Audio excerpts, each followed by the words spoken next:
नमस्ते, मैं हूं रवीन गौतम और आप देख रहे हैं ब्लंटली स्पीकिंग। ब्लंटली स्पीकिंग पे आज हम बात करने जा रहे हैं किसी भी डेमोक्रेटिक कंट्री के लिए, विशेषकर अगर हमारे भारत की बात करें जहां पे हम बात करते हैं 4 स्टेट की, 4 पिलर की, तो जो चौथा स्तंभ है, चौथा खंभा जिसे कहा जाता है, उसकी जिम्मेदारी हमारे देश के लिए क्या होनी चाहिए और क्या उन जिम्मेदारियों को हमारे देश में फोर्थ पिलर पूरी तरह से निभा रहा है या नहीं, और यदि कहीं कमज़ोर हो रहा है तो उसके पीछे क्या कारण है।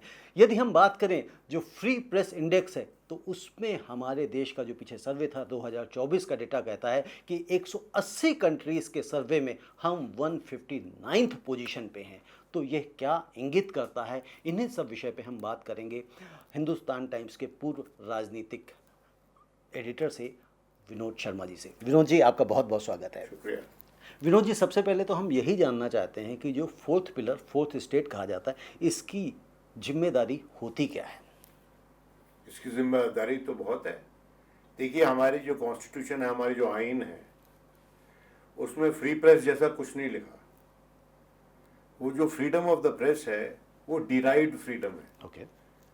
आपके और मेरे फ्रीडम से, जिसका जो इंगित किया गया है आइन में, फ्रीडम ऑफ स्पीच। जी। It's a derived freedom from the freedom of speech. और तर्क ये था हमारे कॉन्स्टिट्यूशन मेकर्स का, जो उन्होंने ये प्रेसिडेंट सेट किया, कि अगर हमारी जनता को, हमारे आवाम को तथ्य पहुंचाते रहें, कोई ईमानदार प्लेटफॉर्म, फेसबुक में से माना गया कि एक है, तो उसके चलते एक एम्पावर्ड पब्लिक ओपिनियन डेवलप होता है। और empowered public opinion empowers democracy. अगर जनता जागरूक है, वेल इन्फॉर्म्ड है, इश्यूज पे सचेत है, जब वो वोट डालने जाती है, वैसी जनता तो जागरूकता से वोट डालती है। ये वो जनता नहीं होती जो वोट डालने के बाद पछताती है, जो आजकल हो रहा है। लेकिन 3 बार डाली है लगातार, वो अलग मुद्दा है, उस पर चर्चा कभी और हो जाएगी जी। तो मैं ये मानता हूं कि वो जो कंस्ट्रक्ट था वो डिस्टर्ब हो चुका पूरी तरह से। क्यों हो गया डिस्टर्ब, आप पूछेंगे? क्योंकि कोई प्लेटफॉर्म ऐसा नहीं है जो निष्पक्ष भाव से जनता को फैक्ट्स परवे कर रहा है। फैक्ट्स पर का। अब जैसे आपने कहा कि भाई पब्लिक ओपिनियन डिराइव करना, तो अगर जैसे आपने कहा कि कोई भी प्लेटफॉर्म ऐसा नहीं है जो पब्लिक के लिए कोई ओपिनियन सही लेकर आ रहा है। अगर हम देखें आज जो मेन स्ट्रीम मीडिया के सो कॉल्ड नंबर 1 चैनल्स, क्योंकि कई सारे चैनल्स हैं जो अपने आप को नंबर 1 कहते हैं अलग अलग कारणों से, वो नंबर 1 चैनल्स में अगर आप प्राइम टाइम की डिबेट्स देख लें तो वो एक ही मुद्दे के इर्द गिर्द घूमती हुई दिखाई देती हैं। तो उससे हमारे देश का क्या अहित हो रहा है? ये तो सवाल मैं समझता हूं बनता ही नहीं है। ये तो जग जाहिर है, जो देखते हैं उनको भी लगता है, लेकिन फिर भी वो देखते हैं। देखिए, कुछ बरस पहले, लगभग 10 बरस पहले, एक बड़े उद्योगपति से, जो कि अखबारों का भी ओनर है, बड़े अखबार का ओनर है, उससे पूछा गया, उससे एक इंटरव्यू में पूछा गया पत्रकारिता के बारे में, खबर के बारे में, तो उसने जवाब दिया, we are not in the business of news, we are in the business of advertising. ये विनीत जैन ने बोला था, टाइम्स ऑफ इंडिया वाले। और उसी वक्त ये कॉन्सेप्ट आया था, the dumbing down of the media. So what you have today is a fully dumb media catering to a dumber audience. Dumber audience. और वो डंबर ऑडियंस कौन सी है और कितने प्रतिशत हैं लोग? अरे भाई, उसके लिए तो सर्वे करनी पड़ेगी। आई कांट, कोई back of the envelope calculation नहीं हो सकती उसकी। ओके। रविंद्र जी, ये एक ऐसा मसला है जिसमें ना कोई शोध हुआ, हमारे देश में आज तक किसी ने नहीं किया, और अगर शोध हुआ भी तो है तो शोध पत्र कहीं दबा दिया गया है। उसको, it is not seen the light of the day. कोई अखबार उसको छापेगा नहीं, क्योंकि अखबार अब ईमानदार नहीं है, क्योंकि अखबार अब सरमाएदार होना चाहते हैं, सरमाएदार उनको ओन करते हैं। देखिए, मैं बार बार ये कहता हूं कि फ्री मीडिया और फ्री इकोनॉमी एक दूसरे के पूरक नहीं है, they are in conflict with each other. You can't expect a free press in a free market economy, क्योंकि वहां पर फ्री मार्केट इकोनॉमी में क्या है? मुनाफा। सर्वप्रथम चीज है मुनाफा। मुनाफे कमाने के लिए तर्क किया जाता है, क्या दिया जाता है कि अगर आप इकोनॉमिकली वायबल नहीं हो तो आप मर जाओगे। तो in order to stay viable आप चाहते हैं कि आप कुछ प्रॉफिट कमाएं। लेकिन जिस तरह का हमें विरासत में ये प्रोफेशन मिला है, ये हमारा जो प्रोफेशन है, ये कंधे से कंधा मिला के आज़ादी की लड़ाई में लड़ा था। बहुत से अखबार आज के दिन ऐसे हैं जो अपने आप को, उनका ये दावा है कि हम आज़ादी की लड़ाई में कार्यरत रहे हैं। हिंदुस्तान टाइम्स, जहां मैं पहले काम करता था, एक अखबार उनमें से वो है जहां पर जिसके ओनर की दी हुई ज़मीन पर बापू की स्मृति का पूरा वहां पर बना हुआ है, बापू की जहां शहीद हुए थे बापू जी, जहां गॉडसे ने गोली मार दी थी। उन लोगों का इंस्पिरेशन जो आज राज कर रहे हैं हमारे देश पे, उनकी इस इंस्पिरेशन ने भारत की इंस्पिरेशन पे गोली चलाई थी जी। जिसके चलते भारत आजादी पाया था। तो एक जमाने में वैसे अखबार हुआ करते थे। अब जो अखबार हैं वो अखबार तो वैसे ही हैं जैसे कि कोई साबुन की टिकिया बेच रहा हो, या जैसे कि कोई सब्जी बेच रहा हो, मटन बेच रहा हो, चिकन बेच रहा हो। तो विनोद जी, ये जो आपने कहा कि हम प्रोडक्ट बेच रहे हैं अखबार के माध्यम से या टीवी चैनल्स के माध्यम से भी, ठीक है, तो जो पब्लिक ओपिनियन हम बनाने की बात करते हैं या जनता के समस्याओं को सामने लाने की बात करते हैं, एक और उससे पहले क्वेश्चन से मैं पहले समझना चाहता हूँ, जर्नलिस्ट का काम क्या होता है? जर्नलिस्ट का मेरा सबसे पहला my commitment is to my audience. जिस तरह से किसी भी मेंबर ऑफ पार्लियामेंट की फर्स्ट कमिटमेंट होती है उसकी कॉन्स्टिट्यूएंसी, उसके कॉन्स्टिट्यूएंट्स, वोटर्स, उसी तरह से किसी भी पत्रकार की पहली कमिटमेंट क्या होती है? उसके श्रोता, भाई उसको पढ़ने वाले या उसको देखने वाले, आजकल टेलीविजन भी है, श्रोता दर्शक जी, तो उन पे सबसे पहली कमिटमेंट वो होती है। अब किया क्या जा रहा है? किया ये जा रहा है कि विभिन्न तरीके से एक डिमांड क्रिएट की जा रही है, और उसके बाद दावा ये होता है झूठ बोलने का या गलत प्रचार करने का या गलत समाचार देने का कि ये डिमांड है, दर्शक की मांग तो है। We are trying to fulfil the demand of the people. जनता को मूर्ख बनाया जा रहा है, खुद मूर्ख बन रहे हैं, और इस प्रोफेशन को बदनाम किया जा रहा है। शुरू में जनरल वीके सिंह ने हमको प्रेस्टिट्यूट बोला था, हम बड़े उत्तेजित हुए थे, आज से 10-12 साल पहले की बात जी। लेकिन आज के दिन उसकी जो वाणी थी वो प्रोफेटिक है। भाई मैं आज के दिन अगर किसी को बताता हूं कि मैं पत्रकार हूं, तो कोई पलट के मुझे कहता है क्या करते हो, क्या काम है तुम्हारा, तुम पत्रकार काहे के हो, तुम तो सरकार की गोदी में बैठे हो, तुम पे क्यों विश्वास करूं मैं? तो मेरे पास उसका जवाब नहीं है। मैं अपने व्यक्तिगत तौर पे दे सकता हूं, लेकिन तमाम राजनीति, तमाम पत्रकारिता समाज की तरफ से नहीं दे सकता जी मैं, क्योंकि हम लोग जानते हैं कि हम किस स्तर पे गिर चुके हैं। विनोद जी, जैसे कहा कि दर्शक की, ऑडियंस की या रीडर्स की डिमांड है, पहले डिमांड क्रिएट कराई जा रही है, उसके बाद ये कहा जाता है कि जनता ही चाहती है। कि जनता चाहती, यानी कि मैं बात करना चाहता हूँ हिंदू मुस्लिम्स की, क्योंकि आज अगर जो मेन स्ट्रीम मीडिया के चैनल्स हैं उस पर हिंदू मुस्लिम्स की डिबेट लगातार होती हैं, बिना रुके होती हैं, और उसको जनता देखना भी मैं देखता हूं कहीं ना कहीं पसंद करती है, उस पर कमेंट्स करना पसंद करती है। अगर आप सोशल मीडिया पे चले जाएं तो अगर इस तरह की कोई डिबेट आपने डाली हुई है, इस तरह से कोई कंटेंट आपने लिखा हुआ है, न्यूज़ लिखी हुई, तो उस पर इंगेजमेंट्स आपकी बढ़ जाती हैं। अगर वहीं पे आप बेरोजगारी की भी बात करें तो वहाँ पे भी लोगों के ओपिनियंस आती हैं, उनके डिबेट कमेंट्स आते हैं, लेकिन सिर्फ और सिर्फ हिंदू मुसलमान करके जितना भी मेन स्ट्रीम मीडिया चैनल्स है, ये किस तरह की पब्लिक ओपिनियन क्रिएट करना चाहता है? क्या हमारे देश में बेरोजगारी या महंगाई नहीं है? सब जानते हैं, और अगर है तो उसके ऊपर ये मीडिया चर्चा क्यों नहीं कर रहा है? मुझे तो, मैं सच बताऊं तो मैं टीवी भी नहीं देखता आजकल। अच्छा करते हैं, आपकी सेहत अच्छी रहेगी, आपकी सेहत की हित में आप मत देखें। देखिए, बात सुनिए मेरी, आप कहते हैं हिंदू मुसलमान हो रहा जमा। ये जो देश है, हमें बताया गया था, हमारे सीनियर्स ने, जब हम जर्नलिज्म में नए नए आए थे, हमारी उंगली पकड़ के सिखाते थे वो। जी। जिस जगह हम बैठे हुए हैं ना, ये जगह जो है, ये जगह का फाउंडेशन हमारे गुरु ने रखा, जो KPK कुट्टी UNI में चीफ न्यूज़ एडिटर थे, बाद में जनरल मैनेजर हो गए थे। उन्होंने इस जगह का फाउंडेशन रखा, आज उनका बेटा चलाता है। देखिए बात है, वो जनरेशन हमको उंगली पकड़ के सिखाती थी, हमारी गलती इंगित करती थी, हमको प्यार से बताती थी ऐसे नहीं ऐसे।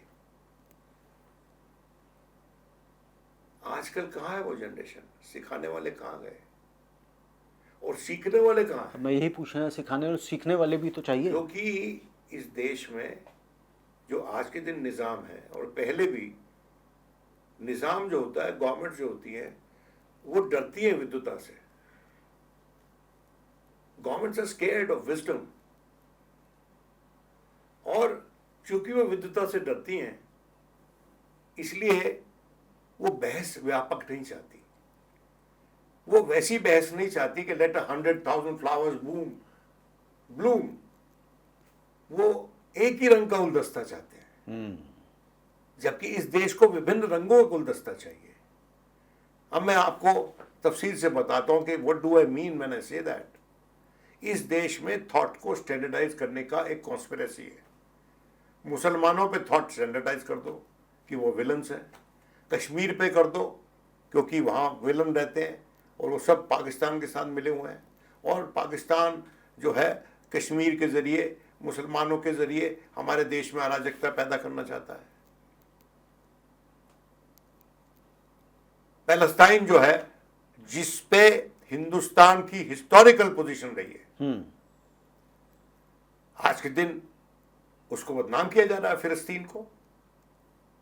हमारे ज़माने में यासर अराफात, मुझे याद है, वो शांतिवन में सैपलिंग लगाते थे, बाहर से जब बड़े लोग आते थे, लीडर आते थे, तो सैपलिंग प्लांट करते थे। और मैं as a young reporter cover करने गया यासर अराफात को वहाँ पर सैपलिंग लगाते हुए, और उसके साथ मैंने फ़ोटो खिंचवाई और उसने मुझे हक किया।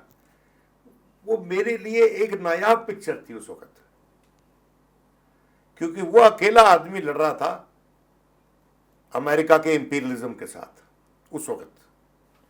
आज के दिन वो विलन है जी।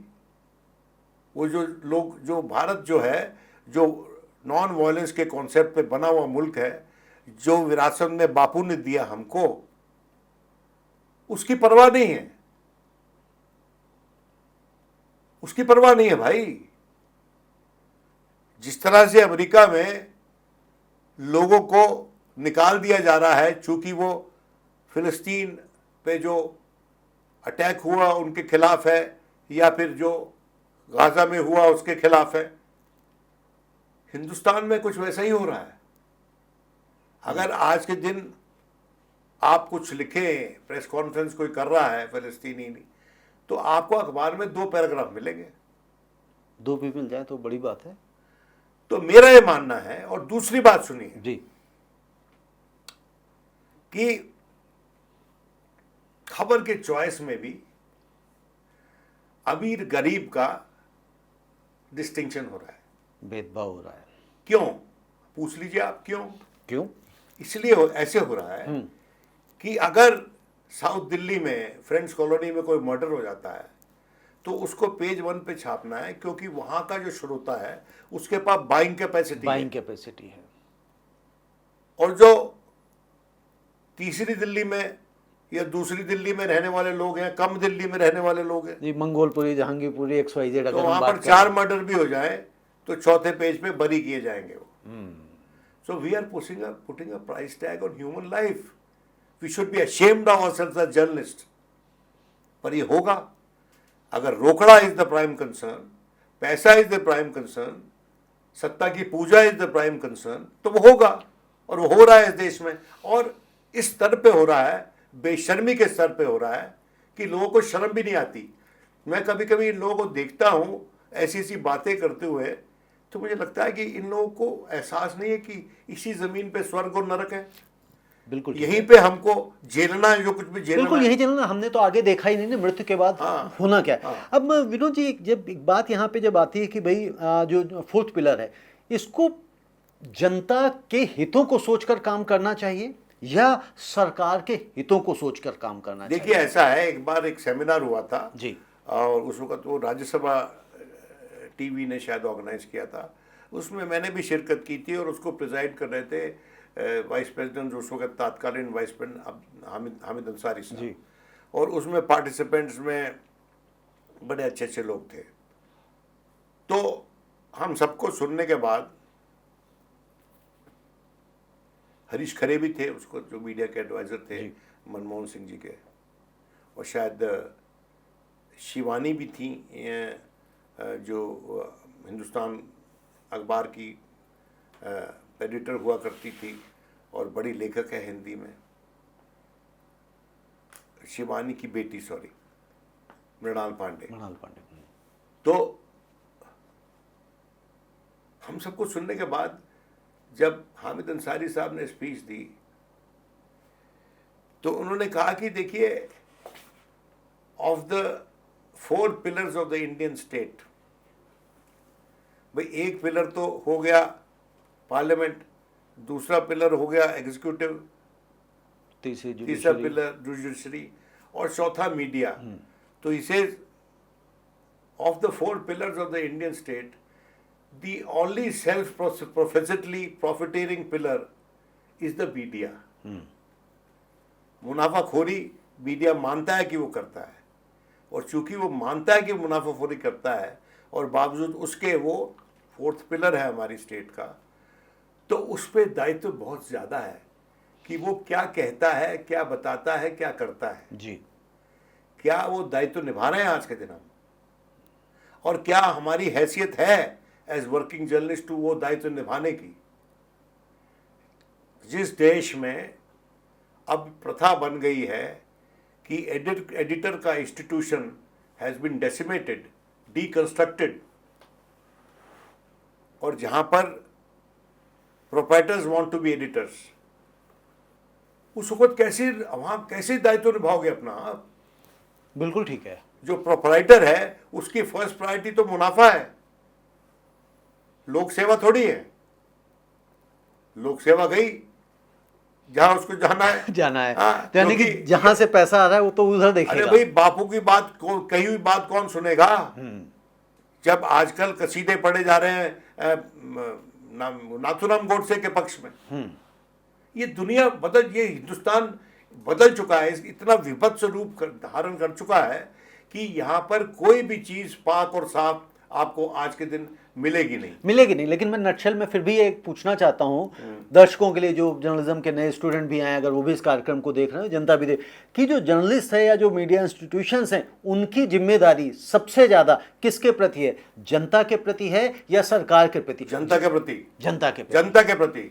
जनता इज जनार्दन, जनता इलेक्ट करती है ना सरकार। लेकिन अब जनता ही, यदि हिंदू मुसलमान वाले वही अगेन है कि वो कंटेंट की डिमांड है, वही सुनना चाह रहे हैं और उसको दिखाने से आपको रेवेन्यू भी आ रहा है। ऐसा है गौतम साहब, कल मैं बहुत उत्तेजित था, ये जो रूह अफ़ज़ा पे ऐसे ही अनर्गल बातें हो रही हैं, शरबत जिहाद, हाँ, जो शरबत जिहाद बाबा रामदेव ने बोला जी, और बाबा रामदेव भी सुन लें, बाबा का रामदेव की गढ़ में जाके उन्होंने एक बार मुझे सेमिनार के लिए वहाँ बुलाया था और मैं वहाँ पर बड़ा स्पष्टवादिता से बात करके आया था और उन्होंने सुना मुझे, और ये उसके लिए वो मैं समझता हूँ उनका मैं शुक्रिया अदा करता हूँ। लेकिन वो बहुत कुछ ऐसा बोल जाते हैं, अगर कोई आम आदमी बोले तो उसको लेने के देने पड़ जाए। बिल्कुल ठीक कह रहे हैं आप। लेकिन मैंने उसके रिस्पांस में कहा कि जो रूह अफ़ज़ा का शरबत है वो मेरी जनरेशन को हमारे माता पिता द्वारा दी गई विरासत है। बिल्कुल ठीक। जैसे कि गालिब के शेर, गालिब के शेरों की तरह। बिल्कुल ठीक। मैंने कहा इसको आप पीते रहिए, पिलाते रहिए, ये रूह को तृप्त करने वाला शरबत है। बिल्कुल। और उसकी टक्कर का अभी तक कोई शरबत आया नहीं है। तो उसमें व्यूज जो है अभी तक लगभग 4 लाख के करीब है। जी। तो ये मान लेना कि there is no willing audience for sense, for wisdom, ये गलत है। हाँ, नहीं, ये मैं आपकी बात से सहमत हूँ पूरी तरह से। दोनों तरह की ऑडियंस है, ऐसा नहीं है कि, और वो जो पहली तरह की जिसकी हम बात कर रहे हैं कि वो डिमांड कर रही है इस तरह की, उसको भी जो आपने कहा कि क्रिएट की गई है, वो डिमांड क्रिएट की गई है।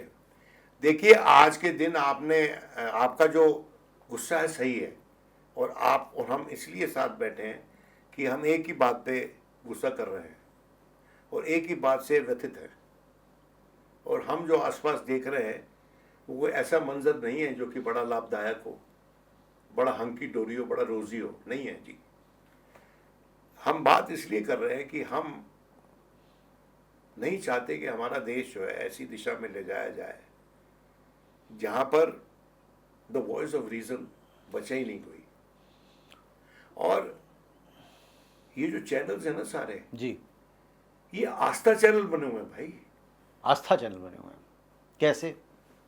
अरे इन पे धर्म की बात इतनी हो रही है, और हमारे जो नेतागण हैं, जो खासकर रूलिंग पार्टी वाले, कभी इस मंदिर में जा रहे हैं, कभी उस मंदिर में जा रहे हैं, कभी उस मंदिर में जा रहे हैं, कभी वहां पर जा रहे हैं, वहां तिलक लगवा रहे हैं। अरे क्या पाखंड है भाई ये। और घर में पूजा करते हैं या नहीं करते हैं पता नहीं। पता नहीं हमें। और फिर पूजा करेंगे भी तो प्रत्यक्ष रूप से, और पूजा करनी है तो करो, घर में करो, जैसे करो। चीफ जस्टिस को बुला के पूजा करवा लेते हैं। देखिए कोई जगह तो छोड़ो। और मुगालता देखिए कि माननीय मुख्य न्यायाधीश जो है उनके पास उसका भी तर्क है, हालांकि सबने मिलकर, बहुत से लोगों ने मिलकर भर्त्सना की उस बात की। जी। तो देखिए ये जो देश है, अगर ये हमारी आईन के हिसाब से नहीं चल रहा तो इसको रास्ते पे लाने के लिए कौन जिम्मेवार है? Judiciary, legislature and media. अगर हम बात करें कि जब हम बात करते हैं भारत की इकोनॉमी पे, जीडीपी पे, आपने कहा कि हम 5वें नंबर की अर्थव्यवस्था हो गए, लेकिन पर कैपिटा इनकम में हम कहाँ हैं उस पर कभी मीडिया नहीं चर्चा करता। जीडीपी मनमोहन सिंह सरकार में 10 सालों की एवरेज जो थी वो 7.5 है, जो कि अभी उससे कम है, हम उस पर चर्चा नहीं करते। एक उन्होंने हमारे प्रधानमंत्री ने बताया कि भाई हम 5 ट्रिलियन इकोनॉमी बनेंगे। ट्रिलियन वर्ड उन्होंने सामने लेके आए तो जनता को लगा कुछ नया है। अगर आज भी लोगों से बात करें, हम 4 ट्रिलियन बन गए, जबकि अगर मैं देखता हूं कि अगर मनमोहन सिंह सरकार से कंपेयर करते हैं तो अभी हम तकरीबन 0.6 ट्रिलियन पीछे हैं, अगर हम उनकी रफ्तार से चल रहे होते। आज डिबेट ये नहीं हो रही है, इस पर कोई लेख नहीं लिखे जा रहे हैं कि 80 करोड़ लोगों को मुफ्त राशन क्यों देना पड़ रहा है, बेरोजगारी इतनी ज़्यादा बढ़ गई, उस पर चर्चा नहीं हो रही। तो सर ये जिम्मेदारी कौन ओन करेगा, और इस पे कैसे बातें होंगी, कैसे चर्चा होंगी, और सरकार को इन मुद्दों पे कैसे कटघरे में लाया जा सकता है, कौन लाएगा? देखिए सबसे पहला दायित्व तो इस पे बनता है विपक्ष, इसका बनता है विपक्ष पे। दूसरा दायित्व बनता है मीडिया पे, जहां तक सरकार की जवाबदेही की बात है, to make the government accountable. और तीसरी बात, जहां सरकार गैर आईनी काम कर रही है, कॉन्स्टिट्यूशन के खिलाफ काम कर रही है, तो वहां दायित्व बनता है जुडिशरी का। और मैं समझता हूं ये तीनों इंस्टीट्यूशंस जो हैं जी, इस पे सरकार का कंट्रोल काफी हद तक है, जुडिशरी पे काफी हद तक है। और मैं बड़ी रिस्पॉन्सिबली ये बात कह रहा हूं, जनता का ये मानस है कि ऐसे लगता है कि सुप्रीम कोर्ट को छोड़ के और जगह पे सरकार अपने पक्ष में निर्णय लेने में सक्षम है, और उसमें सुप्रीम कोर्ट कभी कभी हस्तक्षेप करता है और बड़ी अच्छी बात है।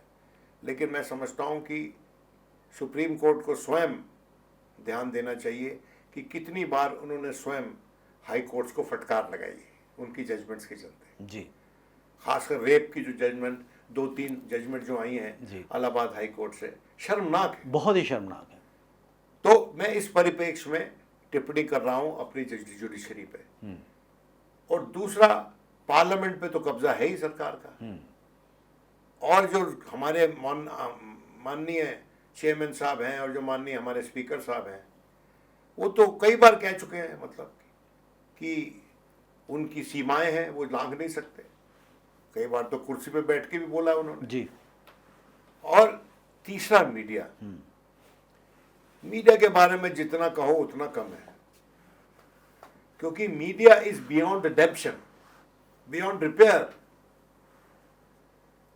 ये जो मीडिया है ये संलग्न है, ये कॉम्प्लिसिट है, और जब कभी भी जवाबदेही बनेगी it should be made a को-एक्यूज्ड।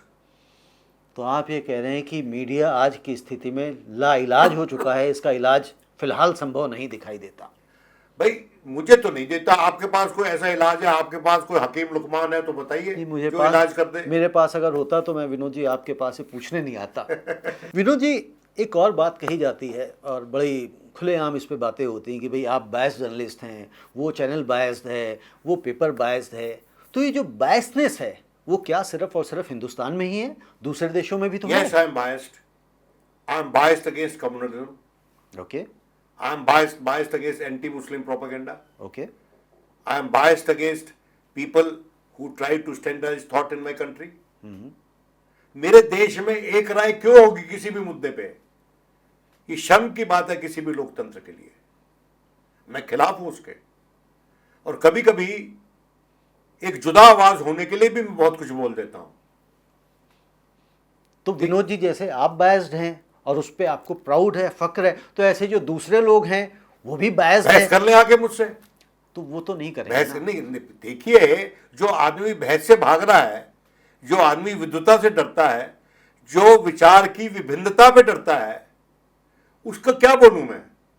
मुझे आप और मुझे उसको एक ही तराजू में क्यों तोल रहे हैं आप? नहीं विनोद जी, मैं आपको बिल्कुल मेरे एक ही से तराजू में मैं चाहता हूं कि जी। आप तो कम से कम दया करें मुझ पे। नहीं नहीं, मैं आपको उनको एक ही तराजू में नहीं तोल रहा हूँ। जहाँ तक विद्वता की बात करी और जो आजकल ऐसे सेलिब्रिटी एंकर्स जिन्हें बोला जाता है, जो लोग ऐसे महान लोग रहे हैं जिन्होंने 2000 के नोट में चिप ढूंढ के ले आए हैं, कैसे लाए, उस पर घंटों के प्रोग्राम कर डालें, और दरियागंज में एक केस हुआ था इस तरह के, आपको पता है कि उन्होंने क्या अभी किया? जिसमें दरियागंज में केस हुआ था उसको पता नहीं कितने करोड़ पब्लिक मनी देकर ले गए दूरदर्शन में ले आज गए। वो पब्लिक ब्रॉडकास्टर है।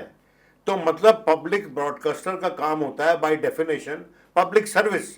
अब ये आदमी जो who did the worst disservice individually to a lady teacher, वो अब 4-5 करोड़ रुपए की पगार पर और जाकर वहां पर दूरदर्शन पे जो पब्लिक ब्रॉडकास्टर है पब्लिक सर्विस करेगा। ये पब्लिक सर्विस अपने लिहाज से करेगा, पब्लिक सर्विस करेगा या सरकार और की फिर वो सर्विस? अपने अपने अपने सीवी में, करिकुलम विटे में, अपने बायोडाटा में लिख रहा है रामनाथ गोयनका अवार्ड विनर। तो जो रामनाथ गोयनका अवार्ड देते हैं उनसे भी पूछ लो जाके जरा, भाई इंडियन एक्सप्रेस जो है गोयनका की रूह जो है बड़ी संतुष्ट है क्या? इसको भी अवार्ड दे दिया था आपने।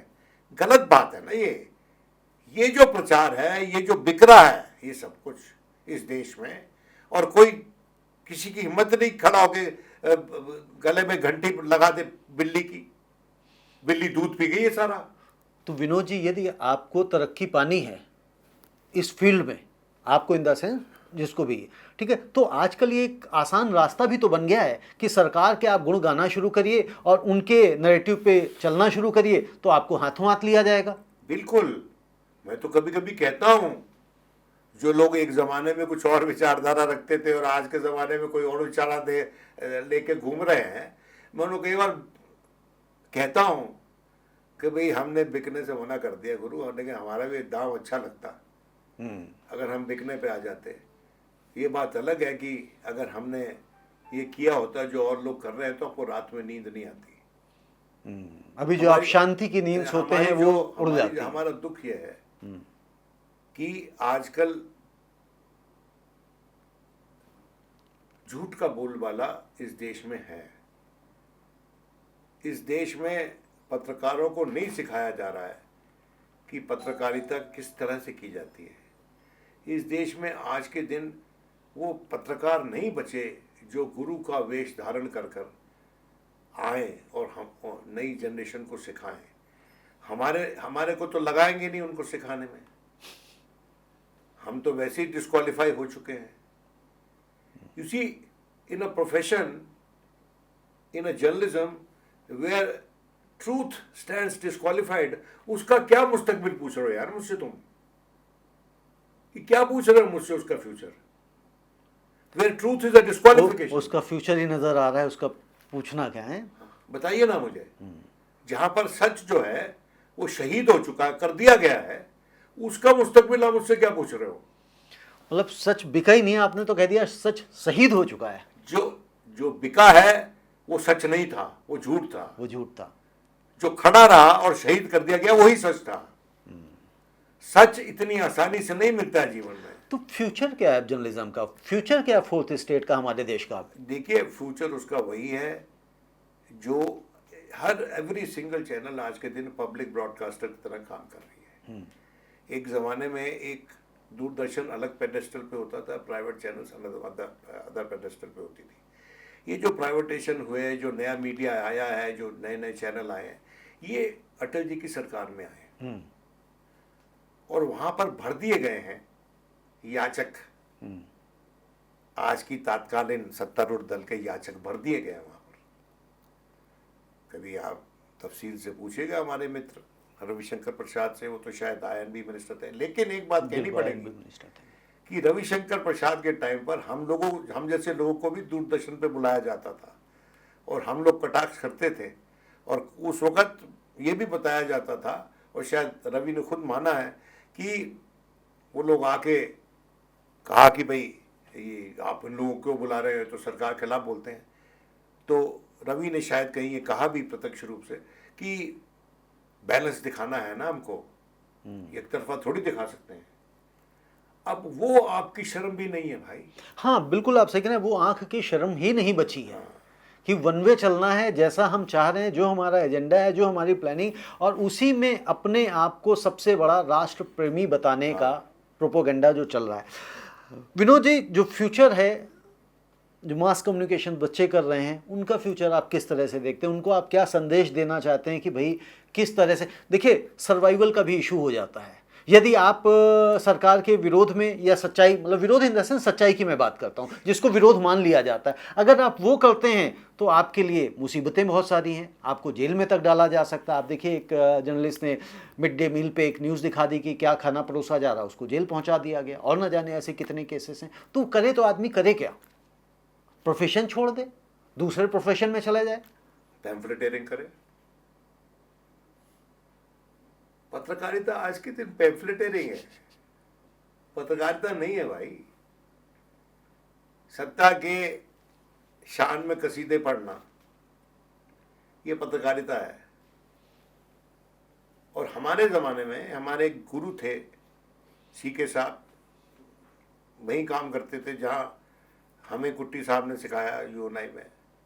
और यूएनआई उस ज़माने में ऐसी एजेंसी थी जो अपने दम पे, जो सरकार द्वारा पेटर्नाइज पीटीआई थी, it used to give it the run for its money. वहाँ एक सीके अरोड़ा साहब होते थे, और क्या हुआ कि बाबा गुरबचन सिंह, शायद उनका नाम था, निरंकारी बाबा का मर्डर हो गया। नाम उनको याद नहीं आ रहा है इस वक्त कौन थे जी। तो वो खबर हमारे से मिस हो गई, पीटीआई बढ़त हासिल कर ली उस पर। तो उन्होंने डिसाइड किया यूएनआई ने कि भाई क्राइम रिपोर्टर हमको रखना चाहिए फुल टाइम। तो मेरा नाम सीके साहब ने रिकमेंड किया। मुझे कोई खबर नहीं, और मैं डेस्क पे होता था, और एक दिन मेरी नियुक्ति हो गई। मुझे करीबन 6-7 महीने बाद पता चला कि सीके साहब ने बोला था। वैसे होते थे उस जमाने के सीरियन लोग, एहसान नहीं करते थे, कुछ काम आपके पक्ष में कर दे तो, मतलब जिसे वो देखते थे डिजर्विंग कौन है, वही सीके अरोड़ा साहब। बाद में अमेरिका में उनकी नियुक्ति हो गई, अब दिवंगत हैं वो, और फिर रिटायरमेंट के बाद वो स्टेट डिपार्टमेंट में हिंदी भी पढ़ाने लगे वहाँ पर। तो एक दिन इंडिया आए हुए थे, और मैं आपको बताता चलूँ कि उनकी वाइफ ने और उन्होंने जितने कपड़े मेरे बच्चों के लिए खरीदे मैंने भी नहीं खरीदे। ये प्रेम था उनका हमारे से। तो वो आए, इधर उधर की बात हो रही थी, फिर किसी का नाम लिया कि वो आई हुई थी अमेरिका, हमसे मिल रही थी, और बहुत नाम ले रही थी कि मुझसे मुलाकात है, उनको जानती है, उनको जानती है। तो कहते विनोद जी, आजकल ये प्रचलन हो गया कि हमको तो शर्म आती थी ये बताते हुए कि हमारी किसी राजनेता के साथ बहुत दोस्ती है। दोस्तियाँ हमारी भी थी, पर हम आस्तीन पे बांध के नहीं चलते थे उसको। अब विनोद जी यहाँ पे एक और दो क्वेश्चंस मैं आपसे और लेना चाहता हूँ। एक क्वेश्चन ये कि क्या कई बार, मतलब ये मुझे महसूस होता है, मैं आपसे पूछना चाहता हूँ, क्या आप भी कई बार ये महसूस करते हैं कि कुछ चैनल्स पे जो एंकर्स होते हैं वो प्रवक्ता की भूमिका भी अदा करते हैं सत्ता पक्ष के लिए? देखिए हो रहा है, और ये बताओ कि the loudest voices in the media today are in defense of the government. Yes. Can you see the irony there? The tragedy there? When the loudest voices are in defense of the government, then who shall make the government accountable to the people? और देखिए, मैं पत्रकार हूं, मेरी कोई खास बड़ी हैसियत नहीं है। मेरी हैसियत ये होती थी कि I use to be the interface between the government and the publication people. अब उस इंटरफेस को भी निकाल दिया है उन्होंने, तो अब ट्विटर पे ही अपनी बात कह देते हैं। बिल्कुल, अब ट्विटर पे ही न्यूज ब्रेकिंग। अब तो पत्रकारों की जरूरत ही नहीं है। तो उन्होंने तो हमें पंगु कर दिया भाई, नगण्य कर दिया, हमारी रेलेवेंसी खत्म कर दी है। रेलिवेंसी तो ये जो अपने आप ये जो टीवी वाले हैं, ये तो पकाने मतलब बलून्स, पंजाबी में बलून को पकाना बोलते हैं, बलून गुब्बारा बखाना, पकाना। अच्छा, पकाना, छोड़िए उसको। हाँ। तो दे आर द बलून्स, इनमें हवा भरती है, बस हवा भरते, हवा कहीं से भरी जाती है और ये हवा में उड़ने की कोशिश करते हैं। लास्ट क्वेश्चन विनोद जी, अभी जो स्थितियां, there can not be a last question on the Indian media ever. अभी आज के दिन अगर ये रॉड चलता रहा, इफ दिस रॉड कंटिन्यूज। नहीं, आज का प्रश्न, आज के इस बैठक का ये लास्ट क्वेश्चन है। आगे हम आपसे जरूर चर्चा करेंगे और मैं चाहता हूं कि ये चर्चा होती रहनी चाहिए आप जैसे विद्वान लोगों के साथ में।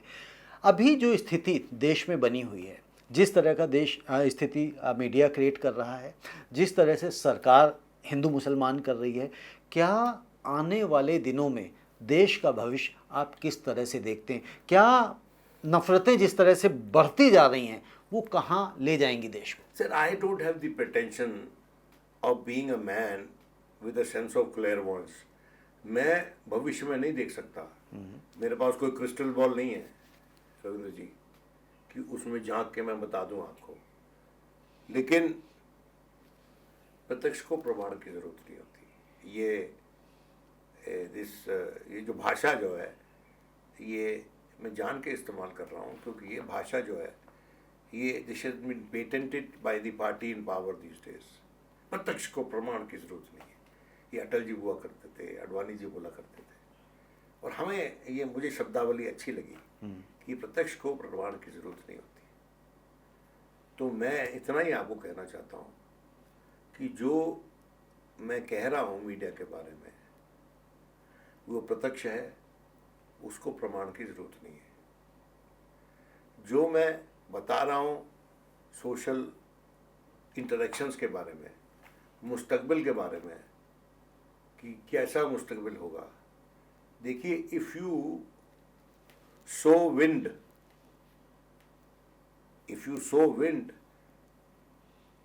You are bound to cut whirlwind।